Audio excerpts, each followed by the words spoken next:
ডিনারে বা লাঞ্চে বেশি কিছু রান্না করতে একদমই যদি মন না চায়, তাহলে রুটির সঙ্গে খাওয়ার জন্য খুবই টেস্টি একটা রেসিপি তোমাদের সঙ্গে শেয়ার করব।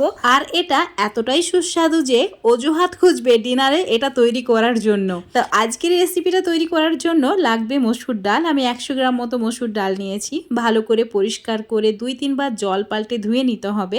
তো এখানে আমি অল্প একটু জল দিচ্ছি, তারপর হাত দিয়ে ভালো করে পরিষ্কার করে ধুয়ে নিচ্ছি। এবার এই জলটা পাল্টে আবারও 2-3 বার জল দিয়ে ধুয়ে নেব। তারপর এটার মধ্যে অল্প একটু জল দিয়ে এইভাবেই রেখে দেব। এবার কিছু সবজি কেটে নিতে হবে। তো আমি এখানে একটা পেঁয়াজ নিয়েছি মিডিয়াম সাইজের, খোসাটাকে পরিষ্কার করে নেওয়ার পর এভাবে স্লাইস করে কেটে নিচ্ছি। তার সঙ্গে একটা মিডিয়াম সাইজের আলু ঠিক স্লাইস করেই কেটে নিচ্ছি। তোমরা চাইলে এর চেয়ে সরু সরু করেও কেটে নিতে পারো। তো আলুটা একটু পাতলা পাতলা স্লাইস করবে যাতে ভালোভাবে সেদ্ধ হয়ে যায়।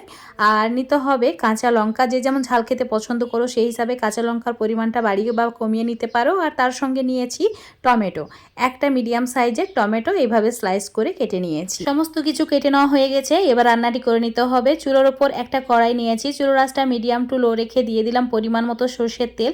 সর্ষের তেলের পরিমাণটা নিজেদের পছন্দ মতো কম বেশি করে নিতে পারো। এবার অ্যাড করে দিতে হবে হাফ চামচ মতো কালো জিরে, 8-10টি রসুনের কোয়া আর 2টি শুকনো লঙ্কা 2 টুকরো করে একটু সময় নিয়ে ভেজে নিয়েছি। যখন রসুনের কালারটা চেঞ্জ হয়ে গেছে অ্যাড করে দিয়েছি টমেটো কুচি, আলু কুচি আর তার সঙ্গে অ্যাড করে দিয়েছি পেঁয়াজ। আর অ্যাড করে দিতে হবে যে কাঁচা লঙ্কাটা কেটে রেখেছিলাম সেটাও। এবার মসুর ডালটা অ্যাড করে দিচ্ছি। দেখো এটা অনেক বেশি ফুলে গেছে।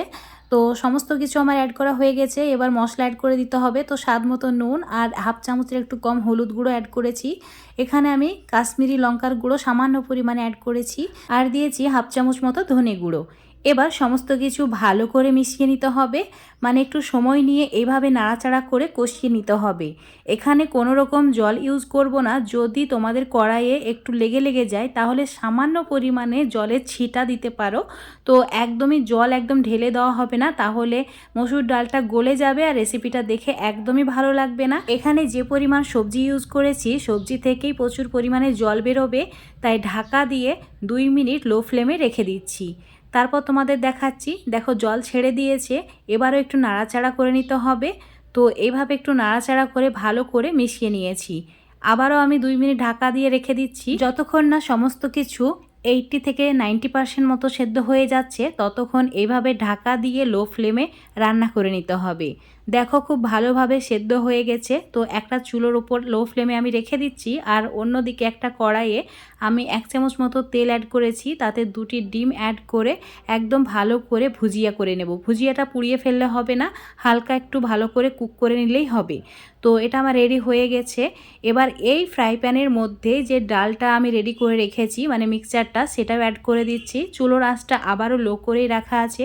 এইভাবে অনবরত নাড়াচাড়া করে রেডি করে নিতে হবে। 2 মিনিট মতো ভালো করে রান্না করে নিয়েছি।